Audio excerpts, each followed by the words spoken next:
so you understand the generational gap. And that's why, that's what it was. It was like a civil war between old and young. But then there were young people like, well, I'm only 32 and I know who he is, blah, blah, blah, blah, blah. So for it to all to come together, man, like it did. And at this stage in our careers, anything that, keep you relevant. Because I'm getting calls from people that, I ain't talked to them forever, just to say a story. Yeah, man, I remember the time, I missed my flight and you bought my ticket or, stuff like that. Stuff I forgot I even did because it's just the nature of doing stuff, especially when you've been promoting and booking shows the whole time. So like he said, if it's something I could do for a comic, I'm gonna do that. So here it is. It's a good thing to be in the social media space already. You know what I'm saying? And for it to be positive, you can't ask for more than that. Because I was about to stage some shit anyway. I was like, I just wrote a bit, man. Like, I'm gonna have some white person call me the N-word, and I'm gonna tell. I said, look, man, I'm gonna need one brave white person in here to call me the N-word with the ER. Now you're gonna lose your job. You're gonna get shunned. You're gonna have to move, but you might get $1 million GoFundMe. So win-win for us both. And the reason why I said that, I had just said it because I was like, comics never get on like TMZ and things like that for nothing positive. Somebody had to throw a beer can at you or hurl a racial slur or something like that. So I said I'm gonna stage it as a bit, and then lo and behold, the Lord said, let there be Jess. No, that was your mother turning to your neighbor saying, your breakthrough is coming. Never know. The Most High never say how it's coming. He just say it's coming. I hardly believe that the time I spent and the way my mother was sincerely praying, and they was humming the ceiling. It was a lot. There was a lot of smoking in tongue. She spoke to, like I say, she got Jesus DM. So I need to go to that church. I need for Jess to say, I don't know no damn Trey Elliott. I just want to say this. I remember, like you said, you got phone calls about stories. Right. I remember one time, I think it was the first time I did Schaumburg improv. Okay. You came to the show and sat in the audience. Yeah. And the whole time I'm on stage, I'm like, yo, why is Damon Why is he in the audience? Came to watch. Just sat and watched and came backstage. Yo, good funny stuff, bro. I'm like, yo, my man just. I'm like, yo, and Kool-Aid, man, he rest in peace. Man, one of the greatest. I would go to Detroit and Kool-Aid would be like, yo, Rock. Yeah. Rock. Like, absolutely, bro. Just in the room. Plus, you're funny. Came with his mom's one time. Our last engagement was I did Southfield. Okay, yeah. And he came with his mother. Wow. And that's a tough room. Man. And we in there, we got the room rocking. Me and Rube and Mike Young. My man Mike Young's from Southfield.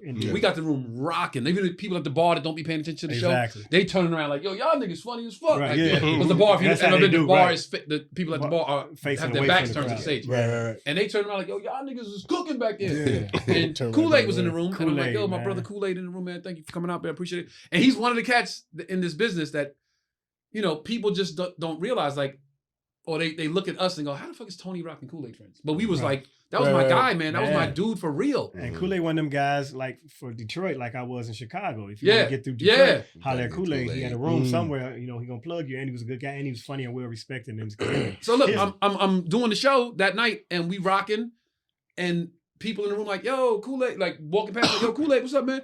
And I go, yo, man, I went, did my time. The room was still just like coming down from a big boom. Right. And I'm telling them to come buy merch, and I'm showing them merch. Like, yo, we got the table set up. And I'm like, yo, you know what? Hold up, we got some time. Yo, it's only right. I'm in your city. I go, yo, Kool-Aid, come and close the show, man. And he came on stage and killed. And did like 10, 15 and murdered the room, right? And was like, yo, I thank you so much. His mother was like, thank you so much. Thank you. You didn't have to do that. I'm like, nah, it's his city. Like, it's the I got respect. Extended courtesy. Yo, Trent, let me get a cup of ice. This is a rum punch. Okay. Captain Kurt's making rum punch. And I have to drink it before the ice come though. Yo, and then like that was the last time we saw each other. He passed like shortly after that. Damn. Yeah. We brought him to Martha's Vineyard. Yeah. That might have been one of his next to last gigs. Before, and Dave Arnold. Oh man. Dave came and went. Wow. So don't do Martha's Vineyard. All I'm trying to tell you. Don't do it with you. Wait, you just reached out to me about that. We just spoke like a week ago. Like, if you Martha's Vineyard, I said, yo, book that weekend, but I would love to go. I just talked to G-Thing yesterday, and he was telling me about the Martha's Vineyard gig. The Comedy Fest, it's an annual thing. I never been. Yeah, most people never been. I'll tell you a funny story, and I won't say his name, but one of the comics didn't even know where Martha's Vineyard was, but he heard it was an island, so he went out and got an expedited passport to go to Massachusetts.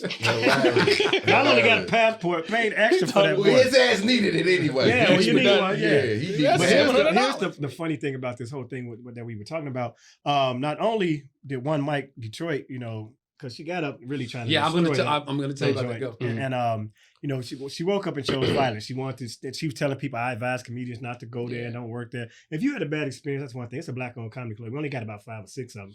So I put it in my post. You don't try to kill it. Because there's a lot of black people that work there. Dozens of black women.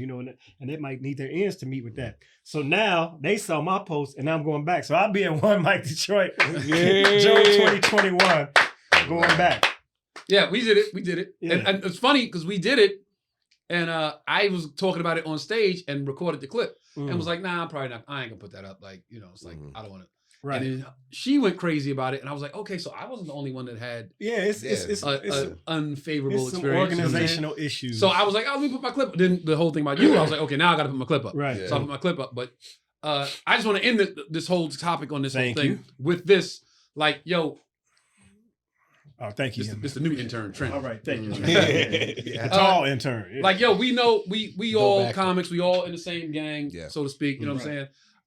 I was bringing up the topic to just address it with Damon for the first time since seeing him since that happened. Indeed. But this in no way, shape, or form was meant to be malicious towards Jess. We all got love for her as well. Nothing but love. I don't want people to be in the comments like, yo, fuck you, Tony Rock, Joe Fox. We're not here for that. We got love for Jess. Like, I've worked with her. I'm sure she knows who I am. Right. And, it's all good. I just wanted to clear it up with you. This is my first time seeing you since then. She's a comedian now. The whole episode not going to be about that. Our interaction on New Year's Eve was very pleasant. And if there are more pictures of us hugging it out and talking about it, her and my wife, and laughing at jokes. So, and I was impressed because she killed it that night. She had a great set. Yeah. And, so I thought, we was jam. When you go up and rock, because I went up right after, that's memorable. I saw her. I had opened up for Martin, and she was on that show. Wow. And she did good. She had pretty good. I spoke to her, but I didn't. So all the people, I actually put up a video after a while to say, leave her alone. Like, I don't mind. And it's not for me to say not to, show me love, but if people talking about we dragging it and we